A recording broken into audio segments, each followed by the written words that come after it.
तो hello friends, मेरे interesting और इन्फॉर्मेशन वीडियो में आप सभी का स्वागत है। जैसे कि आप सभी देख रहे हैं कि वैसे स्टूडेंट जो 2025 में मैट्रिक एग्ज़ाम देने वाले हैं उनके लिए एक नोटिफिकेशन जारी हुआ है, यहाँ पे देख सकते हैं, ठीक है ना। तो वैसे स्टूडेंट जो उनका प्रायोगिक परीक्षा यहाँ पे प्रैक्टिकल के एग्ज़ाम होने वाला है, ठीक है ना, जनवरी में उनका एग्ज़ाम होगा। तो उनके सरकार बोर्ड द्वारा यहाँ पटना बताया जा रहा है, बोर्ड द्वारा यहाँ बिहार बोर्ड द्वारा ये जारी किया गया है, ठीक है। तो यहाँ बताया जा रहा है कि कंपार्टमेंटल के छात्र प्रायोगिक परीक्षा में शामिल नहीं होंगे, यानी वैसे स्टूडेंट जो इसके पहले मैट्रिक एग्ज़ाम दिए हो या कंपार्टमेंटल में शामिल हुए हों, किसी कारणवश वह फिर से एग्ज़ाम देना चाहते हों, ठीक है ना, तो यहाँ पे उनके ही लिए यह नोटिफिकेशन जारी किया गया। ये पूरा पढ़ेंगे तो उसके ही रिगार्डिंग यह बात करेंगे, ठीक है ना। और कॉलेज में आप जाके पता भी कर सकते हैं कि क्यों हम एग्ज़ाम नहीं देंगे, क्या कारण है, उसमें बता दिया जाएगा कॉलेज के द्वारा, ठीक है ना। इसमें हम बताएंगे कि स्टेप बाय स्टेप कि देखिए इसमें क्या कह रहा है, ठीक है। तो पाटना यहाँ बता रहा है कि बिहार विद्यालय समिति मैट्रिक 2025 में आंतरिक मूल्यांकन का प्रायोगिक परीक्षा 21 से 23 जनवरी तक आयोजित किया जाएगा। यानी मैट्रिक के जो एग्ज़ाम होने वाला है प्रैक्टिकल एग्ज़ाम 21 जनवरी से यानी 23 जनवरी तक चलेगा, ठीक है ना। और इससे पहले जरूर 10 के आसपास यहाँ इंटर के भी चलने वाले हैं, ठीक है। तो उसके बाद मैट्रिक के प्रायोगिक परीक्षा चलेंगे। उसके बताया जा रहा है बोर्ड ने कहा है कि कंपार्टमेंटल और सुधार कोटि के छात्र छात्राओं को प्रायोगिक और आंतरिक मूल्यांकन परीक्षा में शामिल नहीं किया जाना है।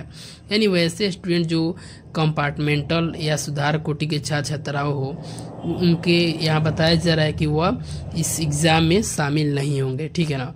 और ये बताया जा रहा है बोर्ड द्वारा कि इसको लेकर बोर्ड माध्यमिक यहाँ बताया स्तर पर विद्यालय के प्रधानाचार्य को या प्रभारीचार्य को पत्र लिखा है, ठीक है ना। तो यहाँ ऑलरेडी बोर्ड जो है प्रिंसिपल को पत्र लिखा है और उसमें बताया है कि हाँ, बोर्ड ने कहा है कि कंपार्टमेंटल और सुधार कोटि के छात्र छात्राओं के माध्यमिक परीक्षा में उन्हें अंक के आधार पर परिणाम यहाँ तैयार किया जाएगा। यानी कहने का मतलब देखिए यहाँ पर बताया जा रहा है सुधार कोटि के छात्र छात्राएं और पूर्व या माध्यमिक परीक्षा के उन्हें प्राप्त के आधार पर उनका परिणाम घोषित किया जाएगा। यानी कहने का मतलब कहने का मतलब पूर्व जो इससे पहले आप एग्ज़ाम दिए हैं उसी के परिमाण जो हुआ था, यानी परिमाण यानी रिजल्ट आया था, उसी के आधार पर आपका प्रैक्टिकल एग्ज़ाम में यहाँ नंबर दे दिया जाएगा और यहाँ पे जो परिमाण है उसको तैयार किया जाएगा, यानी रिजल्ट तैयार किया जाएगा।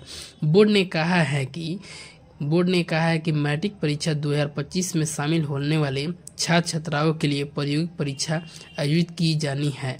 परीक्षा में संचालन के बाद 28 जनवरी तक अनिवार्य रूप से परीक्षा से संबंधित सभी कागजातों को DEO कार्यालय में जमा करने को कहा है। यानी देखिए यहाँ स्पष्ट रूप से इसमें भी बताया जा रहा है कि पूर्व जो आपका एग्ज़ाम हुआ है, माध्यमिक एग्ज़ाम हुआ है, उसी के अनुसार आपका परिणाम जो जारी किया जाएगा, ठीक है ना।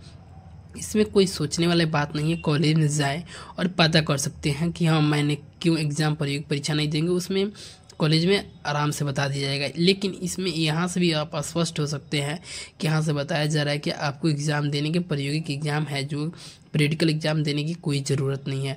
आपका जो पहले एग्ज़ाम दिए थे कंपार्टमेंट या जो भी, उसके रिगार्डिंग उसी के आधार पर आपका नंबर दे दिया जाएगा और फिर से आपका जो बोर्ड का एग्ज़ाम है आ जाएगा result. Thank you so much.